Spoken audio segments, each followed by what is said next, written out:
ശബരിമല സ്വർണ്ണക്കൊള്ള കേസിൽ രേഖകൾ ആവശ്യപ്പെട്ട് ഇ.ഡി. സമർപ്പിച്ച അപേക്ഷ കൊല്ലം വിജിലൻസ് കോടതി ഇന്ന് പരിഗണിക്കാനിരിക്കുകയാണ്. ഇ.ഡിയുടെ അപേക്ഷയെ സംസ്ഥാന സർക്കാർ കോടതിയിൽ എതിർത്തിരുന്നു.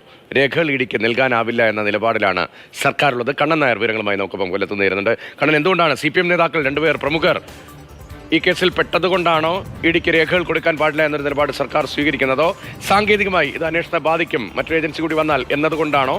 എപ്പോൾ കോടതിയുടെ നിലപാട് അറിയാൻ കഴിയും?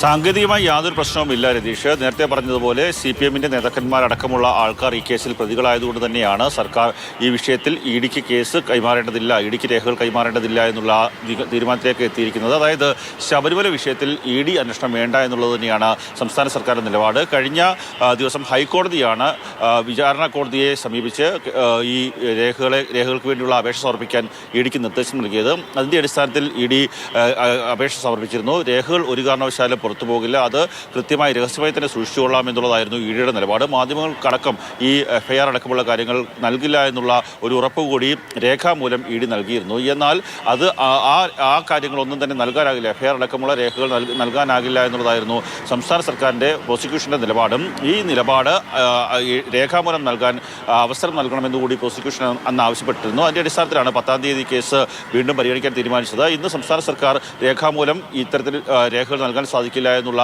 ഒരു കുറിപ്പ് കോടതിക്ക് കൈമാറും. അത് പരിഗണിക്കുന്ന കോടതി ചിലപ്പോൾ ഹൈക്കോടതിയെ സമീപിക്കാൻ ഇ.ഡിയോട് നിർദ്ദേശിക്കുമെന്നാണ് നമുക്ക് മനസ്സിലാക്കുവാൻ സാധിക്കുന്നത്.